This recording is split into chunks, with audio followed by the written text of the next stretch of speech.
But this episode is 7 ways to screw it up. Yeah, so we told you how to do it right. Yeah. Now, let's look at all the ways that you can do it wrong. You're listening to the Help Me with HIPAA podcast, where HIPAA and humor collide to make learning fun. Your delightful hosts are Donna Grindle and David Sims. Relax. HIPAA help is on the way. welcome to episode 338 of the Help Me with HIPAA podcast. My name is David Sims of HIPAA for MSPs, and joining me is Donna Grindle of Carden. Good afternoon, Donna. Good. Oh, yeah, it is afternoon. Good afternoon, David. Yep. So we want to remind everybody the HIPAA Bootcamp for, well, I was going to say for the spring, but it's going to be the only HIPAA Bootcamp we have this year. Yeah. Yeah. So the HIPAA Bootcamp for 2022 is coming up February 22 through 25, 22. Yep. So if you're interested in that, check us out at thehipabootcamp.com. Get signed up today because we have a lot of people who are interested in the live boot camp, which is the privacy and security boot camp coming up later in the year. In September. Save the date, September 12th, 13th, 14th, and 15th. The privacy and security boot camp in Louisville, Kentucky. Yep. So website's not up on that yet. Still waiting on some more information before we can start releasing all that, but just go ahead and put it on your calendar if you're interested in that. Yeah. Get all of it cleared. And we're trying to make sure it's 3.5 days. We're extending the days. We're including all kinds of stuff, and we're trying to keep the cost really low. Yeah. Yeah. We want to extend and add without extending and adding any cost for attending. So yeah, that's the challenge. Yeah, but we're going to do it. We're committed to doing it. Yeah. All right. I want to remind everybody, if you want to know more about Carden, you can find Carden at cardenhq.com. If you want to know more about HIPAA for MSPs, guess what? HIPAA4MSPs.com. And even if you misspell HIPAA, you'll get there. So, so check those out. And then we'll dive into our HIPAA Say what? segment. Yeah. Yeah, so this one is a HIPAA Say What blended with what HIPAA don't say. We just told you what it says, and now you're not doing it. Yeah, we're going to tell you what to do right and then tell you what to do wrong. Yeah. Or how not to do it, how to do it wrong. We're just going to use an example. So let's review in a very high-level overview. If you believe there is a breach of PHI, you have to notify patients within 60 days of discovery. Mm-hmm. And if it's 500 or more, then you have to notify HHS within 60 days of discovery. Okay, but what if it's only one patient, Donna? You still have to notify HHS. You just have until the end of the year. Technically, it's 60 days after the end of the year, but we tell you just always assume it's the end of February. Just do that. Just do the end of February. Just whenever you get it done, mark it off the list instead of, So yes, you still have to notify HHS. The patient always has to be notified within 60 days of discovery. So unless you're reasonably sure that the confidentiality, integrity, and availability of the data that you have could not have been compromised, then you need to notify the patient. And the way you would go about determining that is you actually do an investigation into what happened. Should any of this be documented? It should all be documented. So you have step one. You think there's a possibility that confidentiality, integrity, or availability, see, I get all excited, could have been compromised. You initiate your incident response plan. You have a security incident. You initiate the incident response plan, which you are supposed to have in written detail.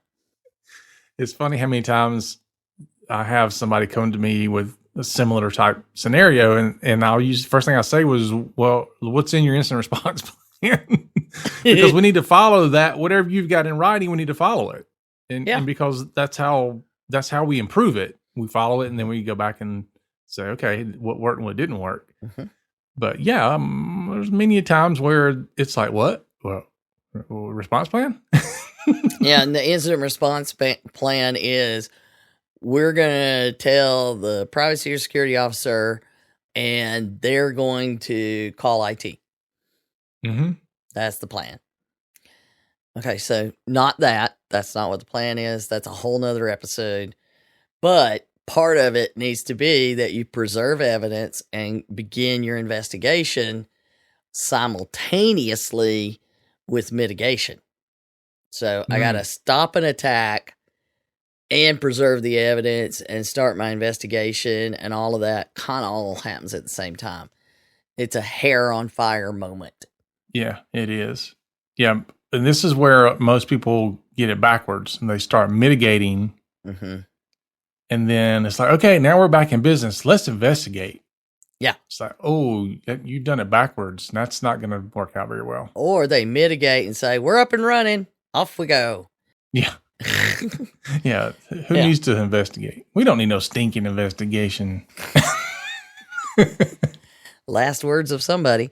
But once you've got your evidence and all of that, and you feel like you got it, now you can restore, rebuild, whatever. You go into the recovery phase. Mm-hmm. So between mitigate and investigate, there's business continuity that gets activated, and then you go into recovery. Your forensics folks, which you have digital forensics, that's part of an investigation into a security incident. Digital forensics. And they will tell you how things happened, what they're able to determine.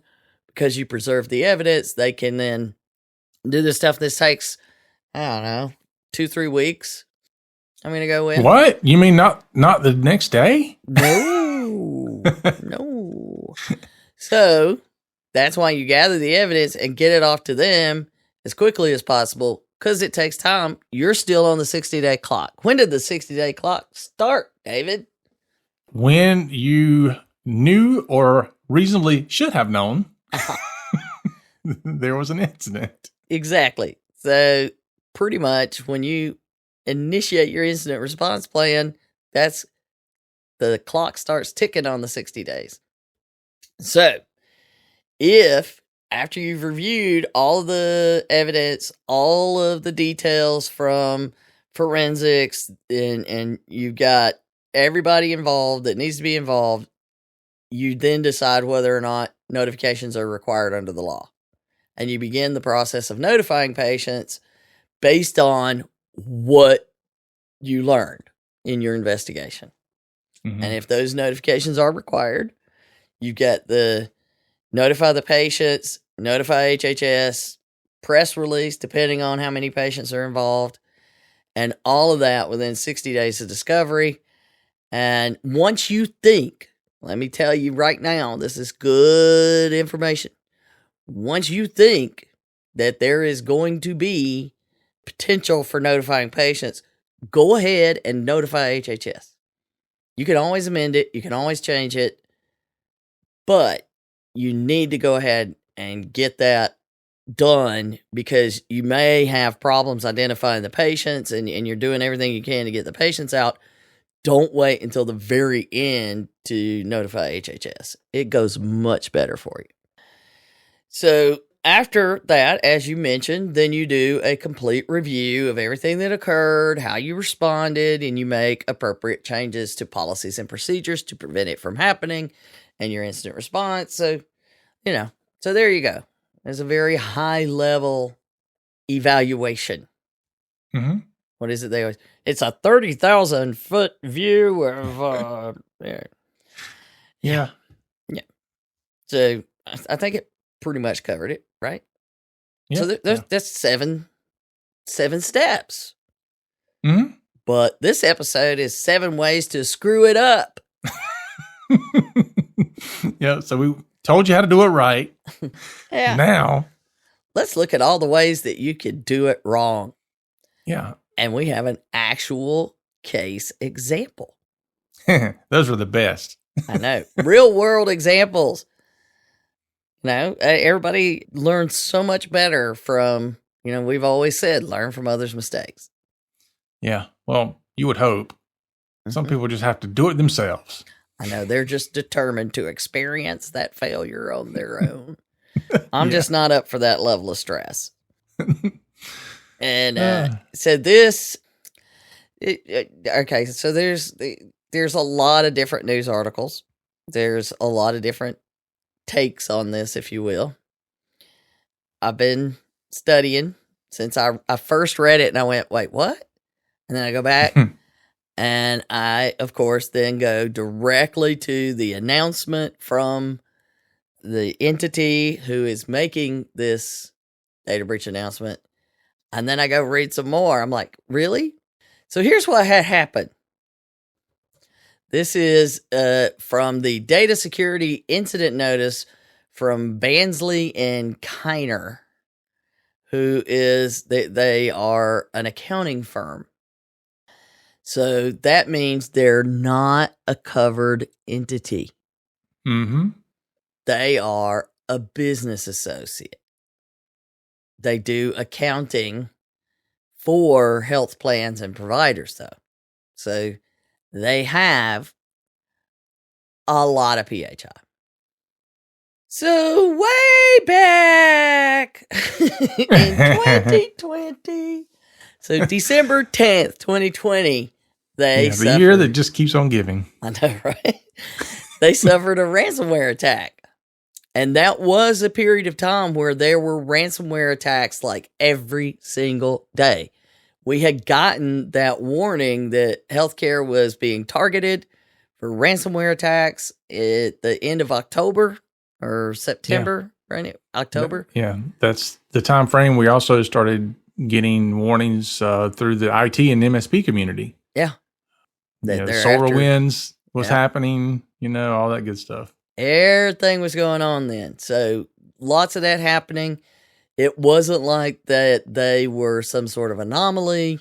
There was plenty of information going out telling you, hey, this is happening. This is what you're supposed to do.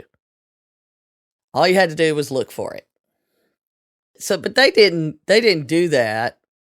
Look for it, I guess. So when they got hit on December 10th, 2020, they nuked and paved.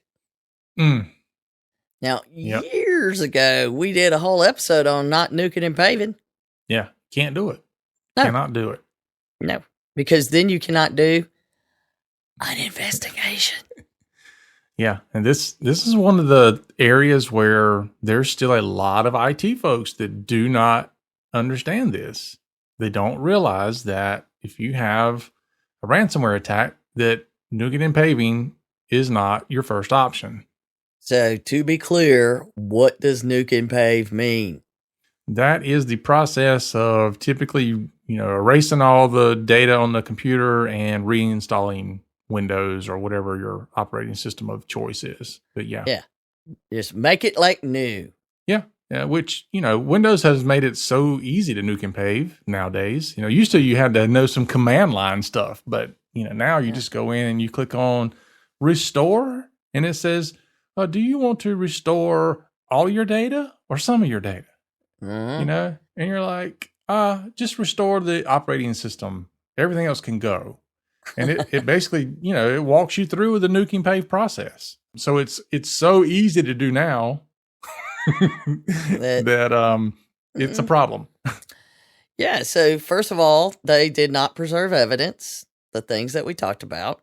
And then next, they just went on with business as usual. They just kept working.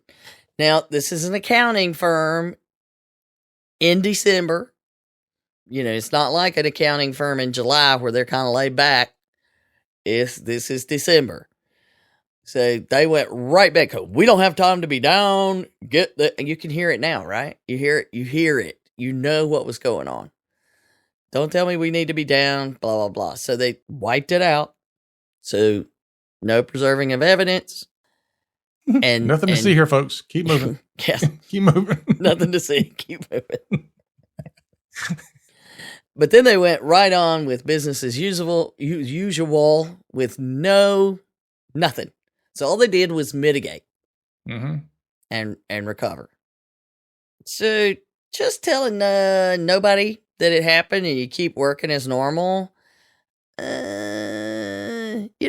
had a COVID surge going on. We had end of year ransomware attacks. We're everywhere. I mean, it was just crazy. I'm sure it was very, very stressful. But that doesn't remove your responsibility to handle it appropriately according to the law. And, how about we protect all those patients? It's a thought. Yeah. They could be impacted. So novel idea. Yeah. So they went on with business as usual, which destroyed whatever could have been figured out. And they told no one. Because they were busy. So no patients. Well, first of all, they may or may not have directly notified the patients anyway, but they didn't even notify covered entities. Nope. Nobody. Wow.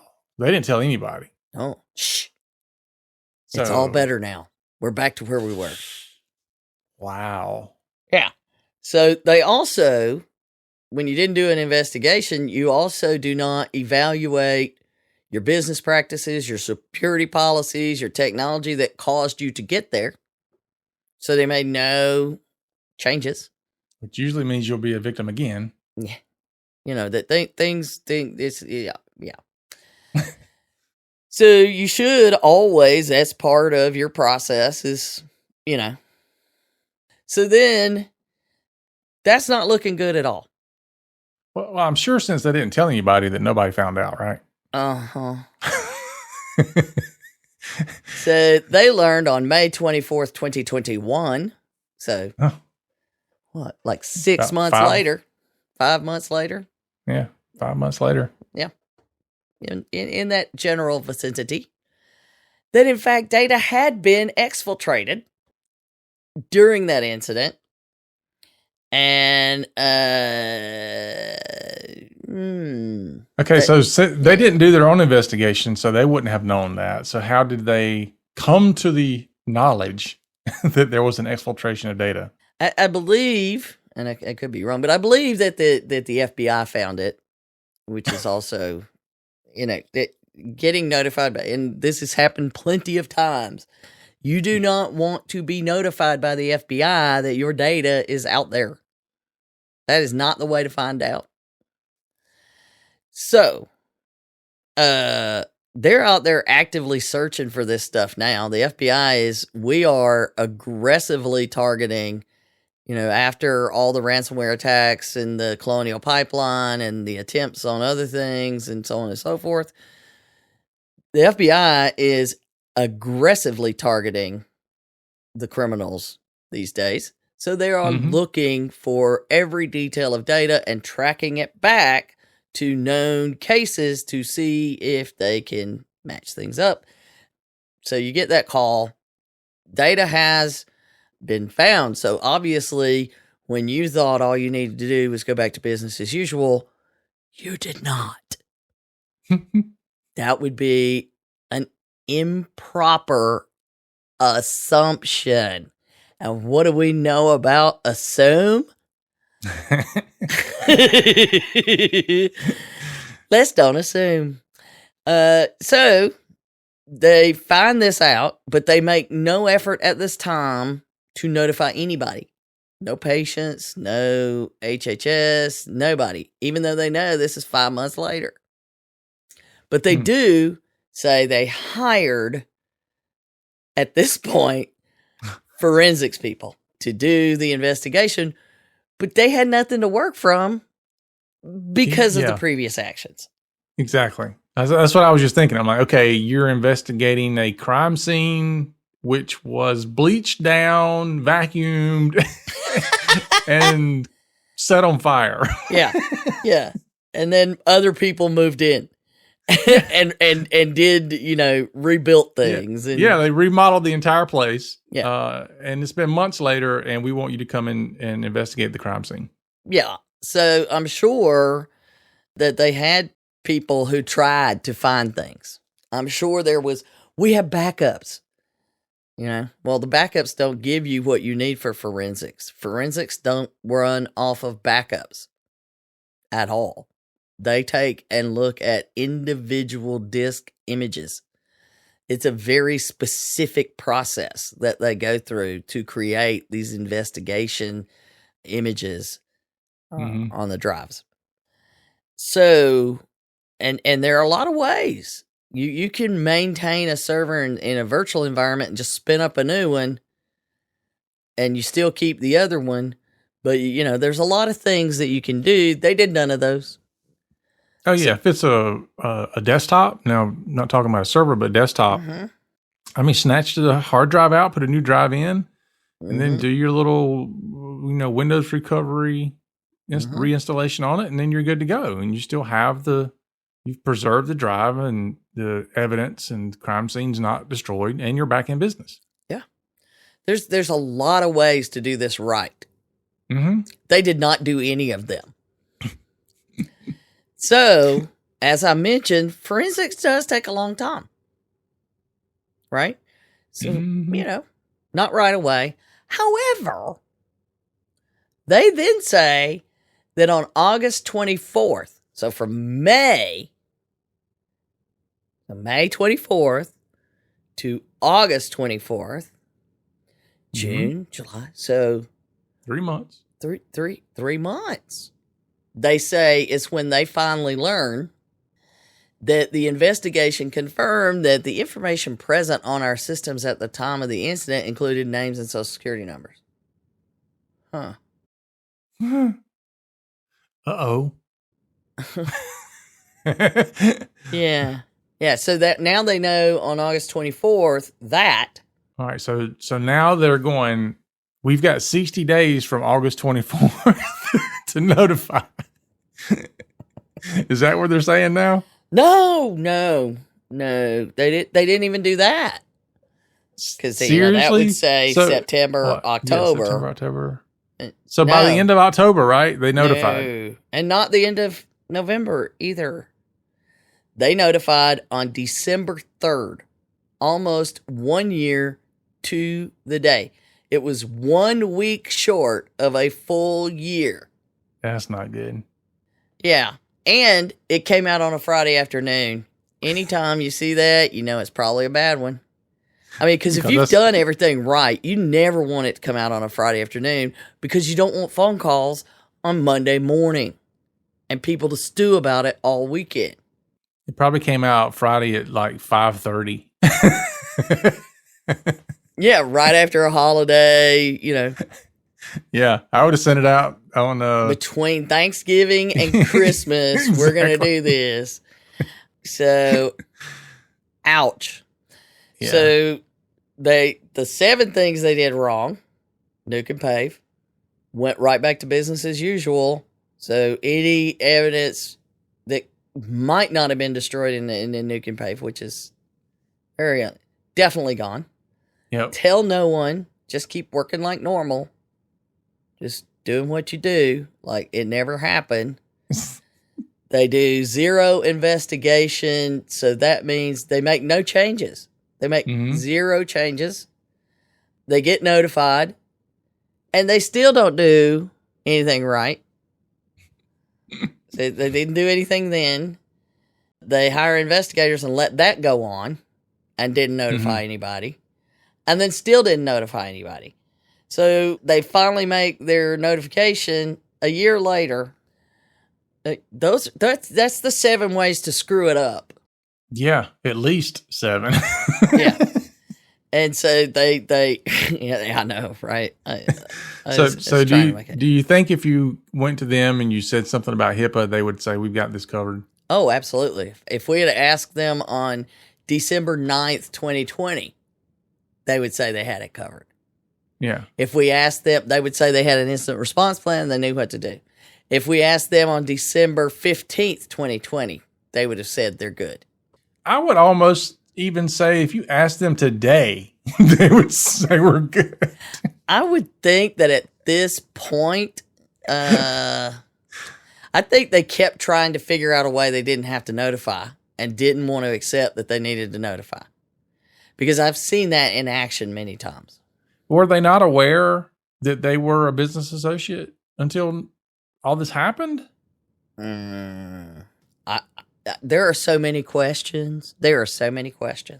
So here's another couple of pieces to pull from this. One, if you're doing business with anybody, you probably should start asking questions. If you have their data in any form or fashion, does that data fall under any regulatory compliance?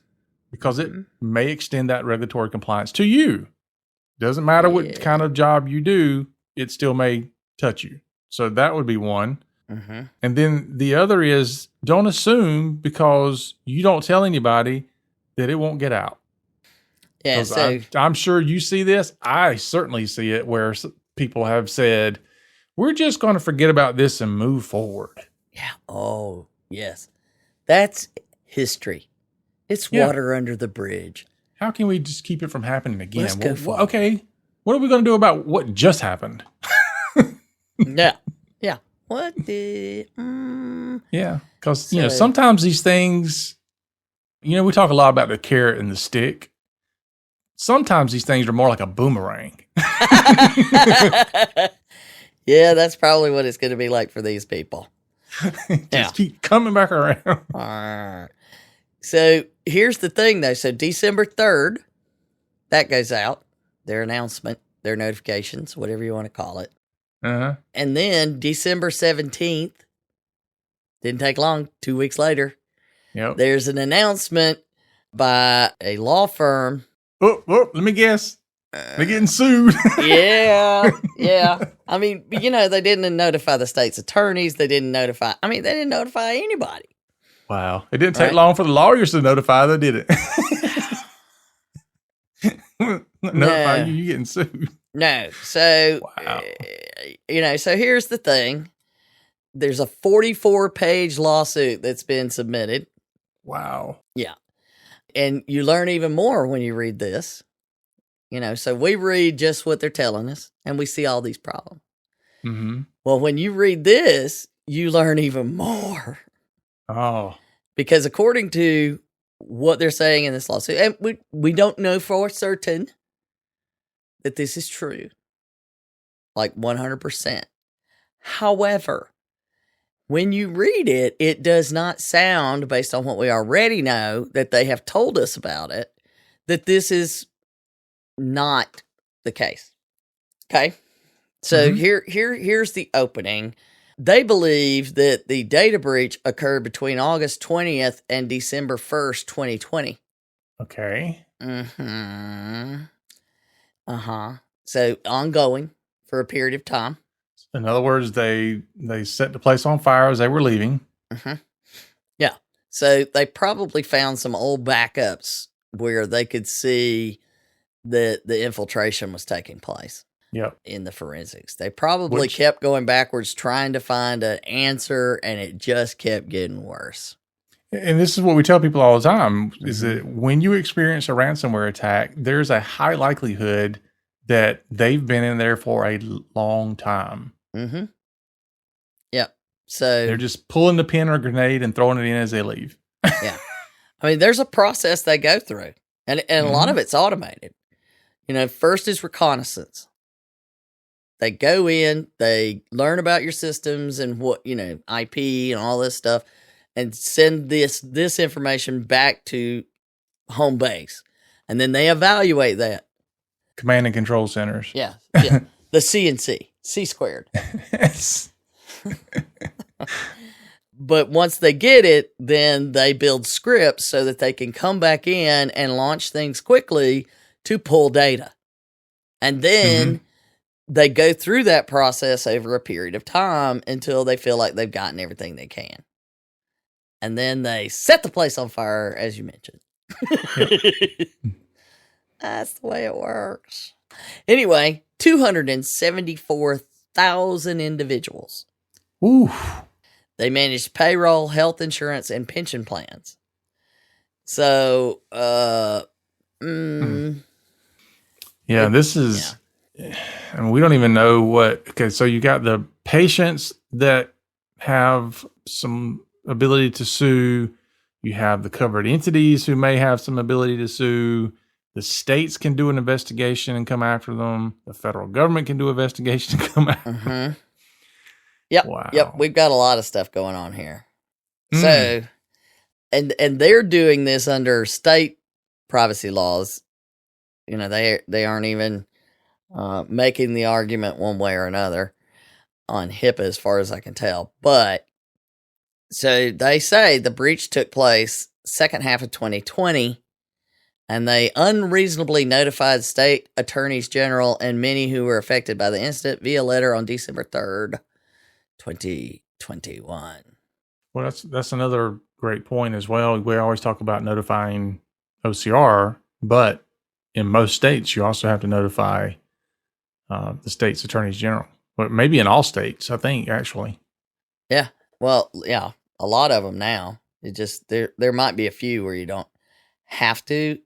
Like in Georgia, you have to notify the state's attorney general unless you fall under HIPAA. Right. Yeah. Yeah. So I know it's going to vary. Some of it can depend. I know in South Carolina there's an actual separate data law for insurance. You know, there's certain criteria that you have to meet to fall under this, but you could have a data breach where you have to notify the state if it's specifically to an insurance agency. So always know the laws of your state. Yes. So, they're, and maybe even though we're looking at managing healthcare claims, I'm going to feel pretty certain they may try to say that this does not fall under HIPAA, but it is the health insurance and personal health information. So, that's still to be figured out. The lawsuit is focusing on the state attorneys general. That's what the lawsuit's focusing on. Yep. And so they go on through the whole story, saying all of this, yada, yada, yada. Yada, yada, yada.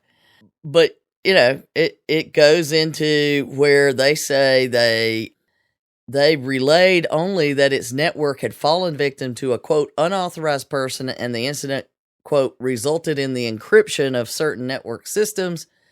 And then they point out encryption of systems is typically a defining characteristic of a ransomware attack. You think? Yeah, anytime you say that, rather than provide ransomware attack victims with a timely notice that their data had been compromised, or make in-house upgrades to its computer system, which is still a point, they simply resumed its normal operations after initially discovering the incident. I still am not clear on how they got notified of the data being out there on the web. It's not, I haven't found clear who notified them. And you would think if it was the FBI, it would have come, but usually that's who the notifications come from. So maybe they haven't told who notifies them. I don't know. Yeah. But they, Yep. No. Just be sure your sins will find you out.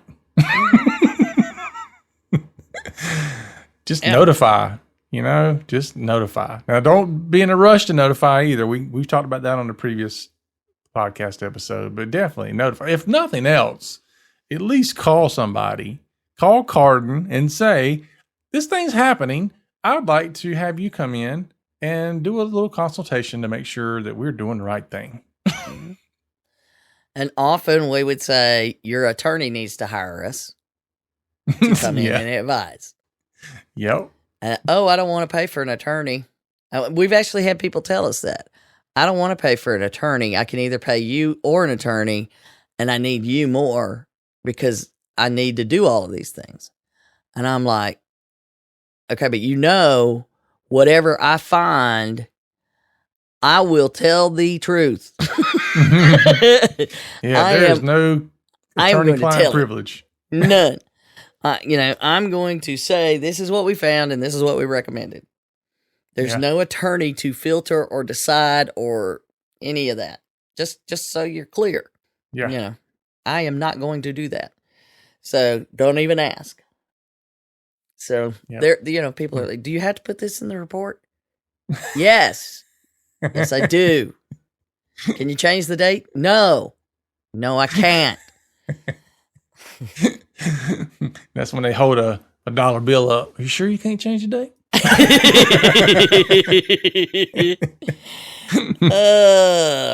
Well, at any rate, I'm wondering what's going on behind the scenes in this one. And it's like, it's one of those where I would hate to be the person that's having to clean up this mess. Mm-hmm. Because it's a mess. It's a huge mess. And this is going to go on, I don't know, what do you think, 4 or 5 years at least? Yeah. I mean, again, this is one of those things where the cost to do this right, to prevent it from happening or to respond properly would have been far less than what it's going to be now. Yeah. So this is why I don't understand why people don't take some measures to prevent it, pay for the prevention, and if something does happen, pay to handle it properly. Just because I'm telling you, when it goes bad, it goes really, really bad. Mm-hmm. It's just not worth it.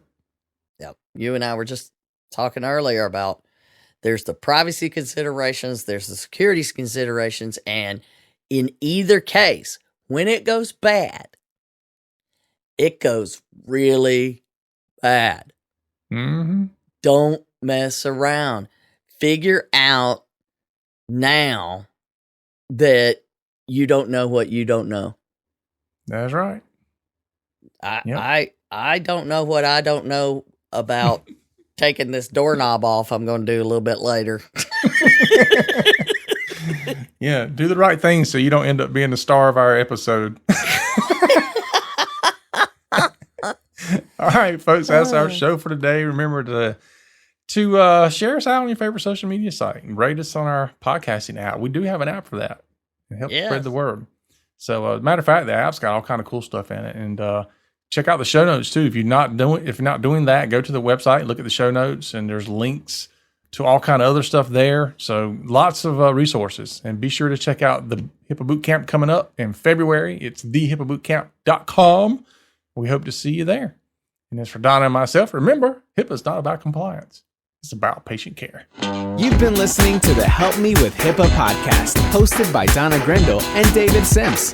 The show created to help you with HIPAA. For more information or to ask us a question, visit our website at helpmewithhipaa.com. Neither Donna Grindle or David Sims are attorneys, and they do not offer binding legal advice concerning regulatory compliance. The information in this podcast should not be relied upon or construed as legal advice in any way. Consult your attorney for legal advice concerning compliance with HIPAA regulations.